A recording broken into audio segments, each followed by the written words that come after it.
সময় কেতিয়া হলনি হৈ যায় আমি সঁচাকৈ কোনেও ক'ব নোৱাৰো নমস্কাৰ প্ৰিয় দৰ্শক আপুনি যদি মিথুন ৰাশিৰ জাতক জাতিকা হয় তেন্তে মে মাহটো 2025 চনৰ আপোনাৰ বাবে অত্যন্ত গুৰুত্বপূৰ্ণ হ'বলৈ গৈ আছে কিয়নো এই মাহত আপোনাৰ জীৱনত বহু পৰিৱৰ্তন অহাৰ সম্ভাৱনা আছে চাকৰি ব্যৱসায় আৰ্থিক অৱস্থা প্ৰেম দাম্পত্য জীৱন স্বাস্থ্য শিক্ষা ক্ষেত্ৰত কিমান উন্নতি হ'ব পাৰিব কোনখিনি ক্ষেত্ৰত বিশেষকৈ সাৱধান হ'ব লাগিব সকলোবোৰ জানিবলৈ পাৰিব এই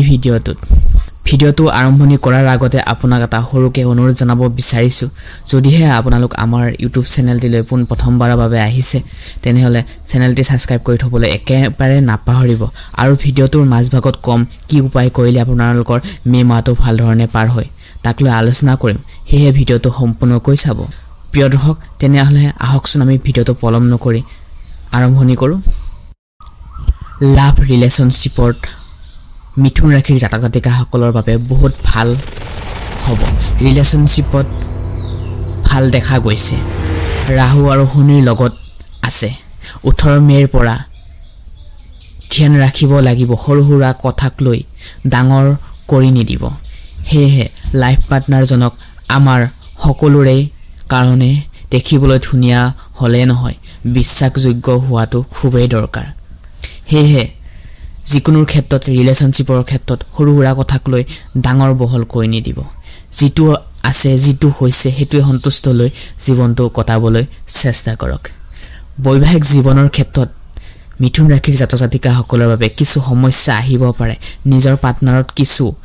হেলথৰ ইস্যু আহিব পাৰে প্ৰবলেম আহিব পাৰে কিন্তু 15 মেৰ পৰা যিকোনো ধৰণৰ সমস্যা সমাধান হ'ব ভাগ্য কেৰিয়াৰ বিজনেস কেনেকুৱা হ'ব জানিলো আহকচোন কেতিয়াও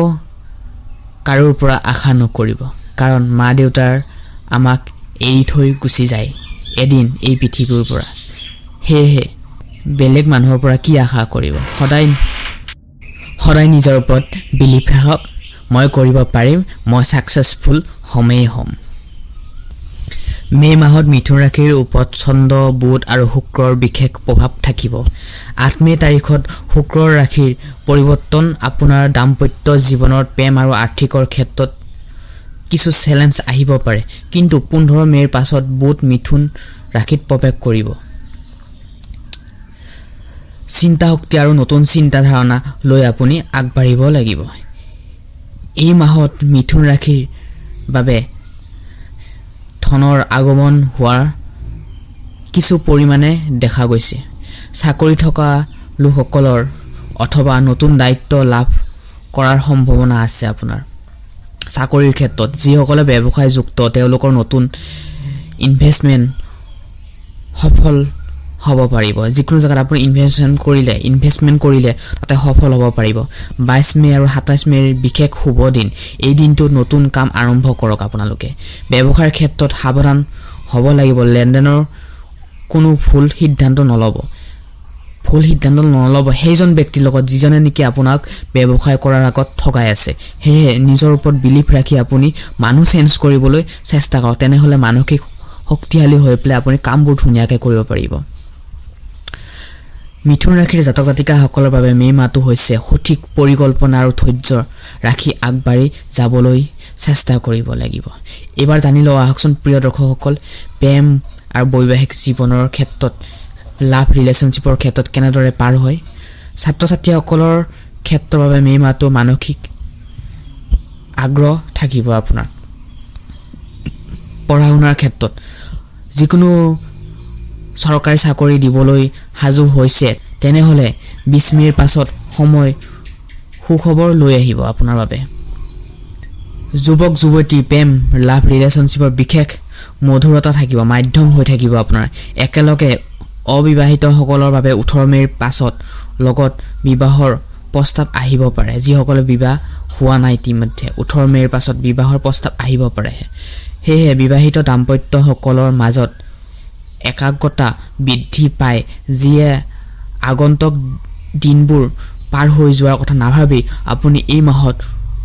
বাস্তৱটো ধুনীয়া কৰিবলৈ চেষ্টা কৰক জীৱন সুখী কৰি তুলিব পাৰিব কিন্তু আপুনি মনটো যদি আপোনাৰ যেটো বিচাৰে হেতু কৰিব বিচাৰিব পাৰিব আপুনি হে নিজৰ ওপৰত বিলিভ ৰাখক মে মাহৰ আপোনাৰ দাম্পত্য সুখ আহিব প্ৰতিদিনে গৃহ দেৱতাক দীপ জ্বলাই নমস্কাৰ জনাব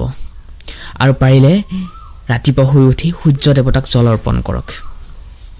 স্বাস্থ্যৰ ক্ষেত্ৰত জানি লওঁ আহকচোন তাৰ আগতে আপোনালোকক এটা সৰুকৈ অনুৰোধ জনাব বিচাৰিছোঁ ইতিমধ্যে আপুনি যদি চেনেলটো ছাবস্ক্ৰাইব কৰি থোৱা নাই তেনেহ'লে চেনেলটো ছাবস্ক্ৰাইব কৰি থবলৈ একেবাৰে নাপাহৰিব মে মাহত মিথুন ৰাশিৰ লোকসকলৰ বাবে স্বাস্থ্য মোটামুটি ভালে থাকিব 10 মে আৰু 22 মেৰ আপোনাৰ ৰোগ প্ৰতিৰোধৰ ক্ষমতা অলপ প্ৰব্লেম আহিব পাৰে সম্ভাৱনা আছে এই সময়ত ঠাণ্ডা এলাৰ্জি আপোনাৰ সমস্যা ভুগিব পাৰে এলাৰ্জি ধৰণৰ এই স্কিন ৰিলেটেডৰ প্ৰব্লেম আহিব পাৰে আপোনাৰ কিন্তু 22 মেৰ পাছত আপোনাৰ কিন্তু ভাল হ'ব হে আপোনাৰ স্বাস্থ্য ভালে থাকিবৰ বাবে দৈনিক আপুনি সদায় ব্যায়াম এক্সাৰসাইজ কৰক ৰাতিপুৱা শুই উঠি যোগা কৰক ৰানিং কৰক লগতে আপোনাৰ স্বাস্থ্য ভালে থাকিবৰ কাৰণে 8 লিটাৰ 7 লিটাৰ পানী ব্যৱহাৰ কৰক 3 লিটাৰ 2 লিটাৰ নকৰিব 8 লিটাৰ 7 লিটাৰ পানীৰ পৰিমাণটো বঢ়াই দিয়ক তেনেহলে আপোনাৰ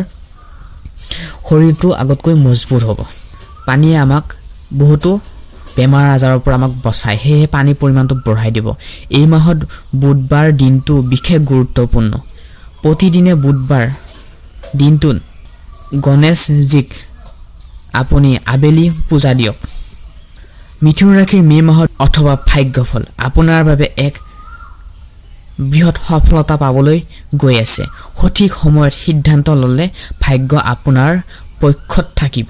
হেহে যদি আপুনি মিথুন ৰাশি হয় তেনেহলে অনুগ্ৰহ কৰি স্বাস্থ্যৰ দিশত আৰু নিজৰ সমস্যাৰ দিশত বহুতো চালি জাৰি চাই লৈ আপুনি কামবোৰ কৰিবলৈ চেষ্টা কৰক আগন্তুক দিনটোক মে মাহৰ মাহটো আপোনালোকৰ লগতে আপোনালোকৰ পৰিয়ালৰ সকলো যাতে মংগল হওক তাৰে কামনা কৰি আমি আজি এই ভিডিঅ'টোৰ পৰা সমাপ্ত কৰিছো তাৰ আগতে যদি আপোনালোকক এটা কথা কৈ দিও আপোনাৰ এই অসমীয়া মাহটোৰ নৱবৰ্ষটো আপোনালোকৰ কেনে ধৰণে পাৰ হ'ব কি ক্ষেত্ৰত সাৱধান হ'ব লাগিব কি কৰিলে ভাল হ'ব সকলোবোৰ আমি প্লেলিষ্ট বনাই থৈছো যদিও আপোনালোকৰ ৰাখি মিথুন নহয় আপোনালোকৰ ঘৰৰ সদস্য কাৰোবাৰ ৰাখি যদি মিথুন হয় তেনেহলে আপুনি আমাৰ ইউটিউব চেনেলৰ প্লেলিষ্টত বনাই থৈছো তাতে গৈ আপোনালোকে ভিজিট কৰি চাব পাৰে আৰু যদিও আপোনাৰ ৰাখি মিথুন নহয় তেনেহলে আপোনাৰ ৰাখি অনুযায়ী আমি প্লেলিষ্টত ইতিমধ্যে দি থৈছো তাতে গৈ আপুনি চাব পাৰে আপোনাৰ ৰাখি অনুযায়ী তেনেহলে প্ৰিয় দৰ্শক আজি এই বিশেষ গুৰুত্বপূৰ্ণ ভিডিঅ'টোৰ পৰা আমি বিদায় মাগিছো আপোনালোকে কুশলে থাকক মংগলে থাকক ওম নমঃ শিৱায় ধন্যবাদ